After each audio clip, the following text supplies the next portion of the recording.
Mengapa budaya Batak dan budaya Toraja hampir sama? Pernahkah kalian memperhatikan bahwa ada kemiripan antara budaya Toraja dengan budaya suku Batak? Khususnya pada bentuk tongkonan di Toraja dan rumah bolon di Batak, tarian tortor dan rambu solo, serta penulisan dan penyebutan marga yang hampir sama.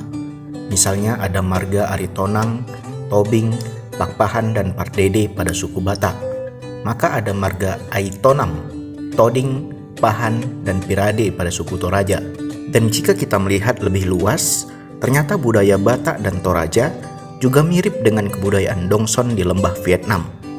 Banyak ahli sejarah berpendapat bahwa yang mengembangkan kebudayaan Dongson adalah bangsa Austronesia yang dahulu bermukim di kawasan Vietnam, yang terletak di sepanjang aliran Sungai Merah, berbatasan langsung dengan Yunan, Cina Selatan. Bangsa Austronesia sebagian menetap di Filipina dan sebagian lagi di Indonesia bagian barat. Mereka yang datang pada gelombang pertama disebut sebagai Proto-Melayu atau Melayu Tua, yang sekarang berkembang menjadi suku bangsa Batak, Toraja, Nias, Mentawai, dan Dayak. Nah, jika kita melihat dari pendapat ahli sejarah ini, dapatlah kita tarik satu garis lurus bahwa suku Batak dan suku Toraja memanglah memiliki garis keturunan yang sama, yaitu sama-sama berasal dari Proto-Melayu atau Melayu Tua. Orang-orang Toraja adalah suku yang menetap di pegunungan bagian utara Sulawesi Selatan, Indonesia.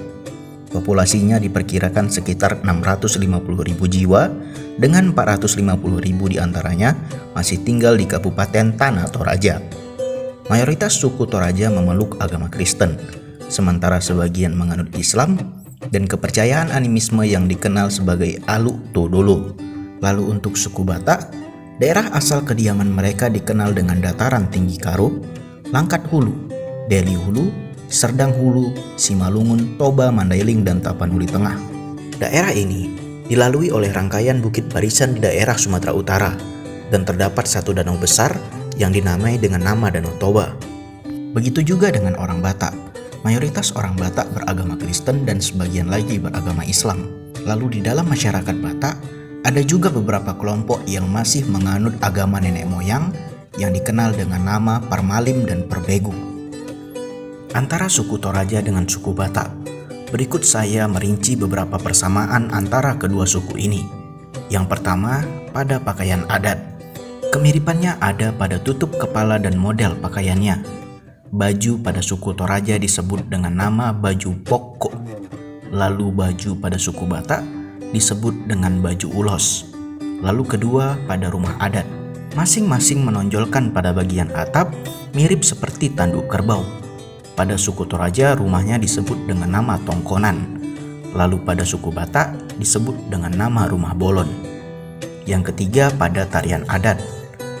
Kemiripannya berada pada gerakan tangan dan jumlah penari. Di suku Toraja dinamakan dengan rambu solo, dan di suku Batak disebut dengan tari tortor. Lalu yang selanjutnya, yang keempat, pada ukiran. Corak hitam dan merah sama-sama mendominasi dan juga dalam bentuk hewan yang digambar. Pada suku Batak disebut dengan naga morsarang, dan pada suku Toraja disebut dengan nek limbongan. Lalu yang kelima, pada patung. Sama-sama menyimbolkan patung bagi orang yang telah meninggal.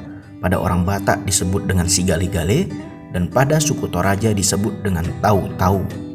Kemiripan tapi tidak begitu identik 100%. Tipe rumah adat suku Batak, khususnya Batak Toba, dengan tipe rumah adat Toraja, keduanya sama-sama melambangkan keperkasaan sepasang tanduk kerbau. Keduanya sama-sama menjadikan binatang kerbau sebagai binatang yang paling berharga dan paling pantas dijadikan hewan korban dalam acara adat, pesta adat, dan ritual kematian. Lalu seperti yang sudah saya sebutkan di awal tadi, ada beberapa marga Batak juga yang kebetulan hampir mirip dengan marga yang ada di suku Toraja. Misalnya, di Batak ada Limbong, di Toraja ada Palimbong. Di Batak ada Tobing, di Toraja ada Toding. Di Batak ada Pakpahan, di Toraja ada Pahan. Di Batak ada Pulungan, di Toraja ada Palengan. Di Batak ada Aritonang, di Toraja ada Aitonam. Di Batak ada Pardede dan di Toraja ada Pirade, lalu dan sebagainya. Secara langsung, tidak terlihat dalam catatan sejarah tertulis maupun berupa peninggalan arkeologis mengenai hubungan kekerabatan antara dua suku ini. Posisi geografis kedua suku ini terletak sangat jauh, satu di Pulau Sulawesi dan satu di Pulau Sumatera. Hal inilah yang terkadang membuat pesimis ahli sejarah untuk mencoba meneliti hubungan kedua suku bangsa ini. Selain yang sudah diketahui bahwa kedua suku ini sama-sama berasal dari Proto-Melayu, beberapa waktu lalu ada beberapa ahli sejarah yang telah mencoba menganalisa dan menuliskan penelitiannya tentang temuan persamaan kedua suku ini. Walaupun belum bersifat final, tapi sudah bisa dijadikan dugaan pra-kesimpulan yang akan menjadi dasar objek penelitian yang selanjutnya di masa yang akan datang, dijadikan acuan pengembangan dalam penelitian kedua suku ini. Tetapi saya pribadi percaya, walaupun geografisnya yang berjauhan, tetapi antara suku Batak dengan suku Toraja memiliki hubungan kekerabatan yang sangat erat dan dekat.